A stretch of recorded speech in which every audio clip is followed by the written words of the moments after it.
अर्थकारण, अर्थविनिमय, अर्थवृद्धी, अर्थ समृद्धी, अर्थाबद्दल सर्व काही. हे आहे तुमचे आमचे अर्थविश्व.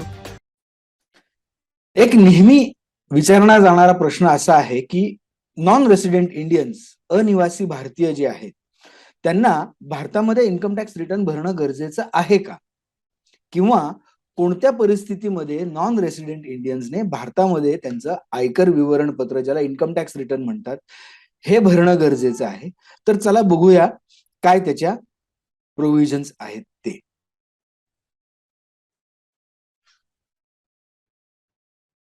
तर जनरली जे नॉन रेसिडेंट इंडियन्सचं इन्कम जे आहे ते कोणतं असतं, तर एनआरओ, नॉन रेसिडेंट ऑर्डिनरी जे अकाउंट आहे त्याच्यावरचं व्याज, त्याच्याशी रिलेटेड सेव्हिंग्स किंवा एफडीचं व्याज, रिकरिंग डिपॉझिट्स काय असतील त्याच्यावरचं व्याज.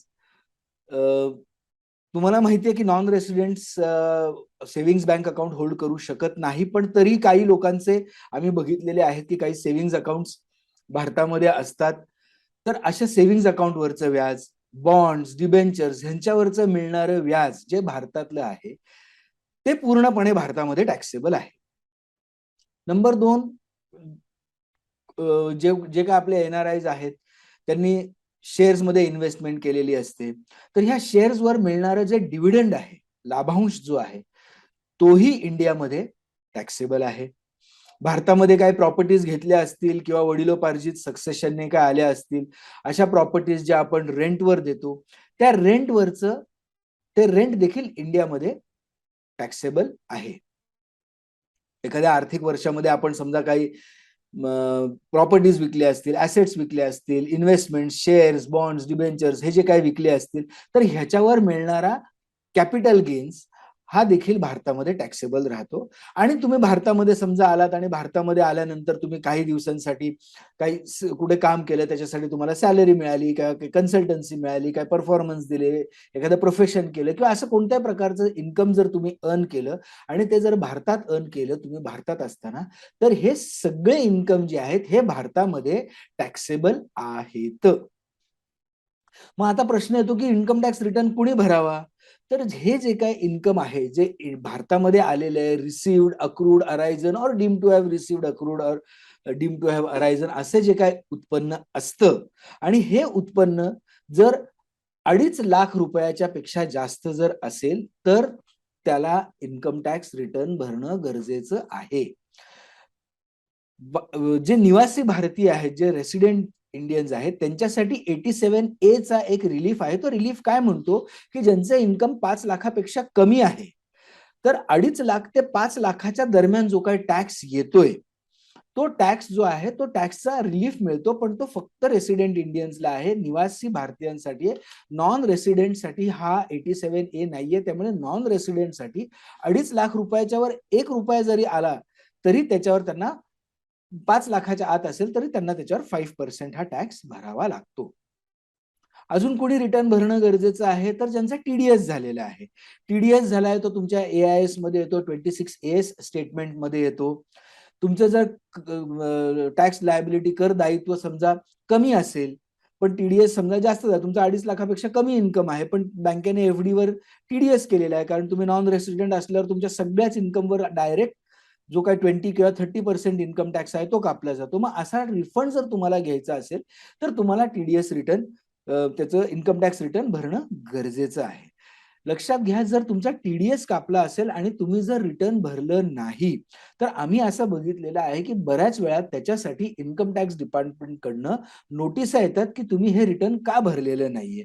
त्यामुळे टीडीएस असेल, लायबिलिटी कमी आहे, जास्त कमी असेल तर तुम्हाला रिफंड मिळेल, आणि तोही सव्याज, आणि त्या व्याजावर देखील इन्कम टॅक्स डिपार्टमेंट टीडीएस कापतो. तर त्यामुळे अशा व्याजावर तुम्हाला रिटर्न भरणं गरजेचं आहे. तुम्ही समजा प्रॉपर्टी विकली, ऍसेट्स विकल्या, काही कॅपिटल गेन झाला किंवा एखादा लॉस झाला, तो लॉस तुम्हाला कॅरी फॉरवर्ड करायचा असेल, सेट ऑफ होत नसेल, पुढच्या वर्षांमध्ये जाऊन तुम्हाला तो सेट ऑफ करायचा असेल, तर असं सगळं जर करायचं असेल तर तुम्हाला इन्कम टॅक्स रिटर्न वेळेत भरल्याशिवाय तुम्हाला ते कॅरी फॉरवर्ड आणि सेट ऑफ करता येत नाही. त्यामुळे ह्या बेसिकली 3-4 गोष्टी जर असतील तर त्या केसमध्ये 100% रिटर्न भरणं गरजेचं आहे. आता हे रिटर्न कधी भरणं गरजेचं आहे? फायनान्शियल 21-22 ज्याला आम्ही असेसमेंट इयर 22-23 असं म्हणतो, त्या फायनान्शियल इयर 21-22 AY 22-23चं ज्यांचं नॉन ऑडिट आहे, ज्यांचे ऑडिट केस नाहीये, त्यांच्यासाठी डेट आहे 31 जुलै 2022 आणि ज्यांचं ऑडिट आहे त्यांच्यासाठी आहे 30 सप्टेंबर 2022. आता हे सगळं झालं, आपण काय टॅक्सेबल आहे, रिटर्न्स कोणी भरायचे आहेत, कधी भरायचे आहेत. पण हे रिटर्न कसे भरायचे, त्याच्यासाठी भारतात मला यावं लागेल का, हा एक खूप कॉमन प्रश्न माझे बरेचसे नॉन रेसिडेंट मित्र मला विचारत असतात. तर तुम्हाला इथे यायची काहीही गरज नाही. फिजिकल प्रेझेन्स इंडियामध्ये गरजेचा नाही. संपूर्ण प्रोसेस जी इन्कम टॅक्स रिटर्न फाईल करायची आहे ती पूर्णपणे ऑनलाईन आहे, ऑटोमॅटिक आहे. पूर्णपणे ऑनलाईन रिटर्न तुम्ही जाऊन इन्कम टॅक्सची जी आता नवीन वेबसाईट आली आहे incometax.gov.in त्याच्यावर तुम्ही जाऊन ते करू शकता. त्याच्यासाठी काय पाहिजे, तुमचा लॉग इन आयडी तर तुमचा पॅन नंबर असतो, तुमचा पोर्टलचा पासवर्ड, जो काय तुम्हाला जो काय ऍप्लिकेबल फॉर्म आहे तो बघून घ्या. ITR 1 आहे, 3A4 जो कोणता तुम्हाला ITR ते दरवर्षी बदलत असतात. तर तुम्हाला त्या वर्षासाठी कोणता ITR फॉर्म ऍप्लिकेबल आहे तो बघा. आणि त्यानंतर तुम्ही जे काय तुमचं रिटर्न इन्कम असेल, समजा TDS जास्त असेल तर रिफंड मागा, TDS कमी असेल तर उरलेली अमाऊंट पे करून तुमचं रिटर्न तुम्ही भरू शकता. रिटर्न भरल्यानंतर तुम्हाला अजून एक महत्वाची गोष्ट करायची आहे, ती म्हणजे तुम्हाला हे रिटर्न व्हेरीफाय करायचं आहे.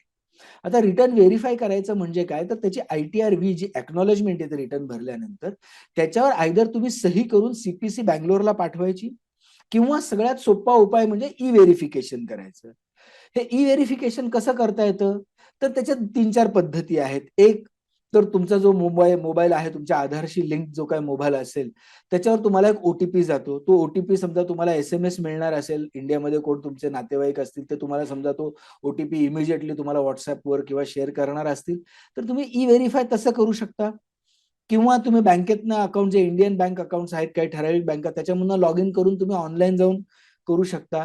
काही बँकांनी ATM थ्रू देखील त्यांचं ITR ई-व्हेरिफिकेशन करायच्या सुविधा दिल्या. तर 3-4 वेगवेगळ्या गोष्टी आहेत ज्याच्यातनं तुम्ही ते ई-व्हेरिफिकेशन करू शकता. पण तुम्हाला ई-व्हेरिफिकेशन करणं मॅन्डेटरी आहे रिटर्न भरल्यापासून 120 दिवसाच्या आत. बरं, जर नाही ई-व्हेरिफाय केलं तर काय? जर ई-व्हेरिफाय केलं नाही तर तुमचं ते रिटर्न डिफेक्टिव्ह धरलं जाईल आणि नॉन एस्ट, की तुम्ही कधी ते फाईलच केलं नाही असं समजून तुमच्यावर कारवाई केली जाऊ शकते. त्यामुळे व्यवस्थित फॉर्म निवडा, चुकीचा फॉर्म निवडू नका, व्यवस्थित असेसमेंट इयर निवडा, व्यवस्थित सगळे रकाने भरा आणि त्याप्रमाणे तुम्ही ते भरा. जर तुम्हाला स्वतःहून जमणार नसेल तर एखादा टॅक्स काउन्सिल किंवा तुमचा चार्टर्ड अकाउंटंट जो आहे त्याच्याशी तुम्ही बोला.